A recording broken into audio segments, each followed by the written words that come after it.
There's something strangely familiar about sitting in a room where a conversation starts off light, and then, almost without warning, drifts into something heavier, something that carries more weight than anyone expected when the first words were spoken. And that's exactly the kind of space that All in the Family lives in so comfortably, especially when you start to notice how often the show builds its entire rhythm around political disagreement inside a family, not in the loud, public sense we usually imagine politics, but in the quiet, deeply personal way it shows up at home. And I keep returning to one particular kind of episode structure that feels almost like a blueprint for how this show works at its best, where the entire story revolves around a single political topic, something that would have been very present in 1970s America, maybe a policy being discussed on television, maybe something related to government decisions, maybe just a broader conversation about how the country should move forward, and it begins in that same living room. The space that somehow turns every topic into something intimate. Archie is usually the first to react, sitting there, watching, listening, forming his thoughts in real time. And when he speaks, it's not tentative, it's not cautious. It's immediate, confident, like he's not just sharing an opinion, but stating something that should be obvious to everyone else in the room. And that's where the first shift happens, because what Archie sees as common sense is exactly what Mike hears as something that needs to be challenged, something that can't just sit there unexamined. Mike responds, not just to disagree, but to question the foundation of what Archie is saying, to pull it apart, to expose what he sees as flaws in the logic. And in doing so, he changes the tone of the room from casual conversation to something more charged, something more focused. Gloria feels that shift almost immediately, and her reaction isn't just about the political issue itself. It's about the emotional temperature of the room, the way the conversation starts to tighten, the way it moves from discussion to debate. And as always, becomes this quiet presence moving through the space, not ignoring what's happening, but responding in a way that's less about argument and more about connection, trying to keep the conversation from becoming too sharp, too divisive. What makes this dynamic so compelling is that the political disagreement doesn't exist in isolation. It's filtered through relationships, through history, through the way these people know each other. Archie's worldview, shaped by his experiences, by the era he grew up in, becomes the driving force of the conflict, not because it's inherently louder, but because it's so firmly held, so resistant to change. Mike's perspective, shaped by a different set of values, a different vision of the future, pushes against that, creating a kind of back and forth that doesn't follow a neat structure. It loops, it builds, it circles back on itself. And Gloria, caught between those two perspectives, adds an emotional layer that makes everything feel more immediate, more personal, whilst kindness softens the edges just enough to keep the conversation from breaking completely.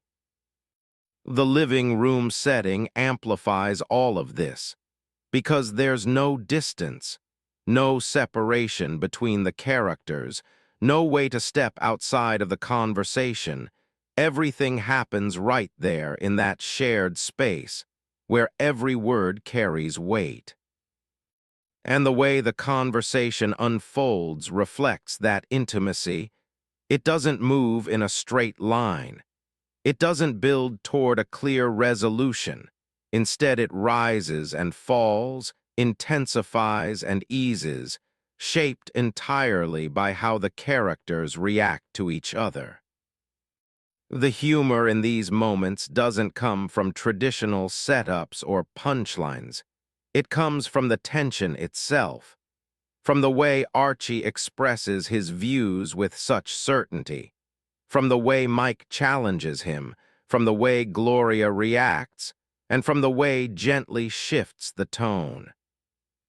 You might laugh at how quickly the conversation escalates, at how a small comment turns into a full argument, and at the same time you might feel that underlying discomfort because it reflects something real, something recognizable.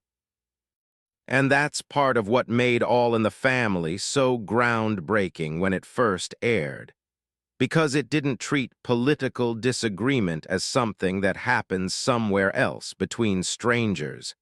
It brought it into the home, into the family, into the most personal space possible. In the context of 1970s America, where political and social changes were happening rapidly, where conversations about policy and identity and direction were becoming more visible, the show captured how those larger issues filtered down into everyday life. It showed how people didn't just discuss politics in abstract terms. They argued about it at the dinner table, in the living room, in the spaces where relationships were already complex. As the scene continues, you start to notice how the disagreement doesn't resolve, how it doesn't move toward a clear conclusion. Instead, it becomes part of the ongoing dynamic between the characters. Archie might repeat his perspective, reinforcing it, not because he's trying to dominate the conversation, but because it's so deeply rooted that it keeps coming back in the same form. Mike might try different approaches, different arguments, but his frustration starts to show, because he realizes that logic alone isn't enough to change deeply held beliefs. Gloria's reactions shift between trying to mediate and expressing her own feelings, and continues to offer that gentle presence that keeps everything from becoming too harsh. And through all of this, the humor continues to emerge, not as a release from the tension, but as something that exists alongside it, something that makes the discomfort easier to sit with. There's often a moment where the conversation reaches its peak, where it feels like it might break apart completely. And then something shifts, not dramatically, not with a clear resolution, but with a small change in tone. Maybe says something simple, something kind.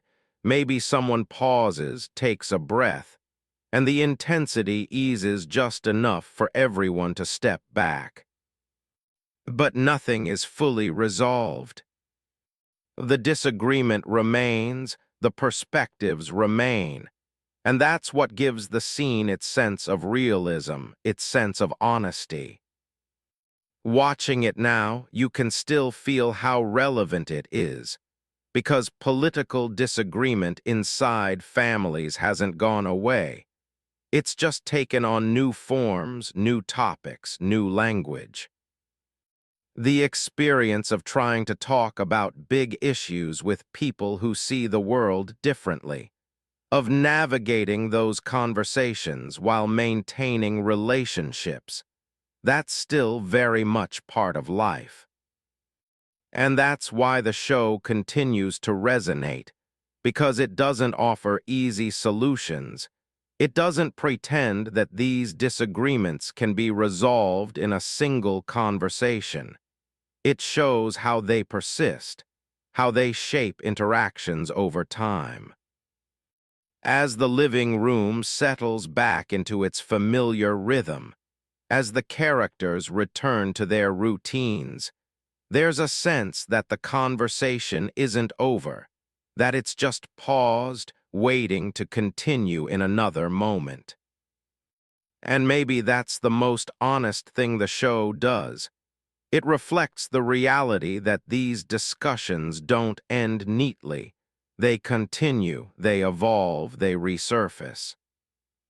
So when the scene fades, when the room grows quiet again, there's still something lingering, something unresolved, something that feels like it will come back.